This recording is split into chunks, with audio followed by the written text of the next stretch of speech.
To Paul Murphy. Carla. Yesterday I attended a powerful rally at Grangegorman organised by the Students' Union at TU Dublin. It was in response to a racist attack on international students.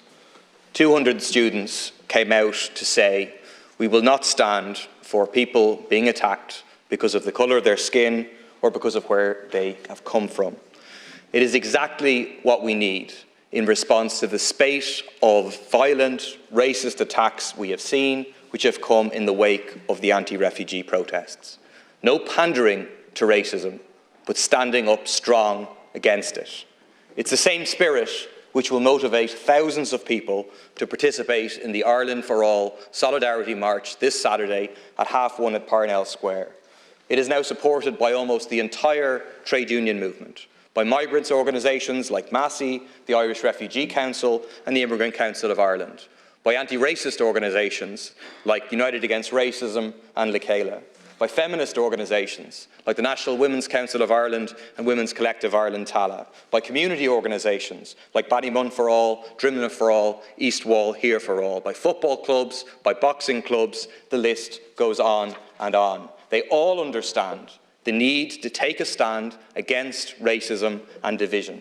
They know that in order to build a movement to force the government to actually deal with the housing crisis, the health crisis and the neglect of our communities, that we must stand united.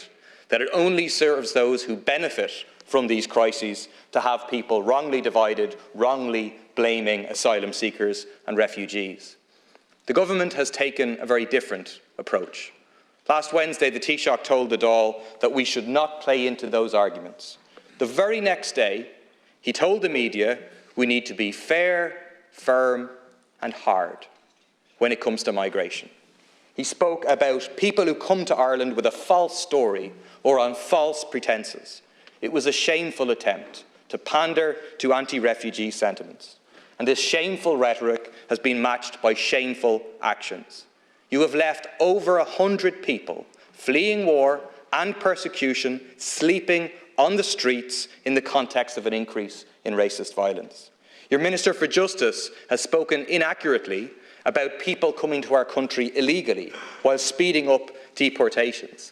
It isn't a mystery where this political rhetoric will end up, because all across Europe, your sister parties have done exactly the same thing in response to the rise of the far right. And all it has achieved is to legitimise their arguments and allow them to shape their narrative and drive their rise further. Thankfully, the thousands who will turn out on Saturday don't share your approach. They know that there are enough resources in this country for everybody to have a decent home, a decent job, a decent standard of living. And they want to see homes for all, healthcare for all, services for all. They want to see an Ireland for all. So Taoiseach, will you listen to them? Will you abandon the current strategy, combat misinformation instead of pandering to it, and tackle the underlying causes of alienation which give fuel to anti-refugee sentiment by committing to build social housing, by using vacant properties and by providing quality, accessible public health care for all? Thanks, Deputy. Let me just say at the outset, I don't believe there's any excuse for any racism of any form, whether it's directed towards people who are new arrivals to this country, or people who've been here for a very long time, or people who've been born here. People should be judged by the content of their character and not the colour of their skin. Full stop. And I don't think any of us, coming from any perspective, whether it's centre or right or left, should try to politicise the issue of racism and try to gain from it in any way. And I certainly hope you won't be doing that, Deputy.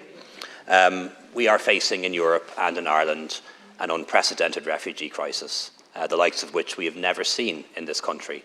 And in the past year or so, we have accepted and welcomed maybe 100,000 people to Ireland, an absolutely huge number of people, most from Ukraine, but indeed others who've come from other parts of the world. And by and large, we've been able to provide them with accommodation, with food, with shelter, with heat, with light, with access to education, access to healthcare, and in many cases, access to employment too. I know it hasn't been a perfect response, but I'm proud of the societal response from Ireland as to what we've managed to do in the past year. No country in Western Europe, on a per capita basis, has accepted as many people from Ukraine as we have. And despite the enormous challenge, I believe we've done it well in the round, and we should be willing to say that and be willing to thank the Irish people in particular and communities around the country in particular for the very warm welcome that they have given people. But it is a real struggle to continue to find more accommodation, and there's no point in being in any denial about that. If 2 years ago we had amazing foresight and we knew that Putin was going to invade Ukraine, and we'd built a city the size of Waterford with 20,000 houses and apartments for people who might come here, that place would already be full by now. That's the scale of the numbers coming in, and we have to try to manage that as best we can, and we will, Deputy. And there are lots of people who will try to exploit the migrant crisis for all sorts of reasons, on the far right and on the far left.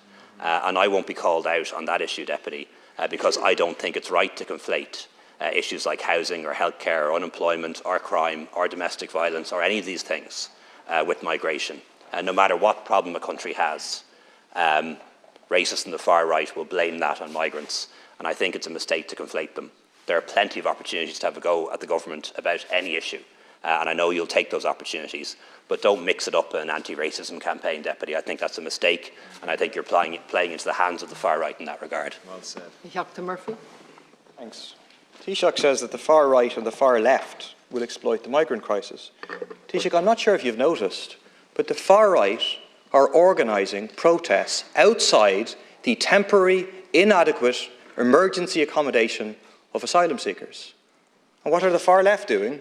We're working with others to build a solidarity march to say that refugees are welcome, to say that these people are not responsible for the housing crisis. I have no idea what you're talking about. Taoiseach says people shouldn't use it for political advantage. I agree. He'll be talking to Senator Regina Doherty, who has spoken about people, quote, taking advantage of some of the frailties in our system. He'll be speaking to Fianna Fáil backbencher John McGuinness, who has called for a plan to move asylum seekers into a Kilkenny City hotel to be paused. He'll be having a chat with himself, perhaps, about the use, very conscious, of fair, firm and hard, which generated precisely the headlines that he wanted. Ordinary people don't agree with your government. They disagree with your government for the creation of the housing crisis, for the representation of developers, of speculators and so on. But they also don't agree with those who try to exploit those divisions. And they will be on the street in their thousands this Saturday, 1:30 at Parnell Square. I just finally would say, Taoiseach says he's proud. Is the Taoiseach proud of over 100 people sleeping on the streets tonight with a Dunn's voucher and €5 phone credit? Is that something to be proud of? Thanks, Deputy. It's absolutely right that people should stand up against racism. We're working on a new national anti-racism strategy. We'll have that quite soon, and we'll implement it and we'll fund it. But I don't think anyone should use an anti-racism campaign to promote a particular political party or a particular ideology, and I don't think that should be done, quite frankly, Deputy, and I'm going to keep on saying that, whether you like it or not. As I've always said, I believe migration has been a good thing for Ireland. It's been good for our economy, it's been good for our public services, and it's helped to enrich our culture as well. But people do want migration to be managed properly, and there's nothing wrong with people wanting migration to be managed properly. And that does mean being fair with refugees who come here from abroad fleeing war, making sure they get the protection that they deserve. It means having legal pathways to migration. 40,000 work permits issued last year to people coming here as economic migrants legally. But it does mean being firm with the minority of people whose story isn't true, who come here on false pretences, and saying to them that their application will be processed quickly, that it will be refused, and that they will be returned. There's nothing wrong with that, Deputy. And if you think that nobody should be returned home, even if their story is false, you should be honest about that, Deputy. We're over time. Thank you. Garmagad, Tommy Bugger Ryan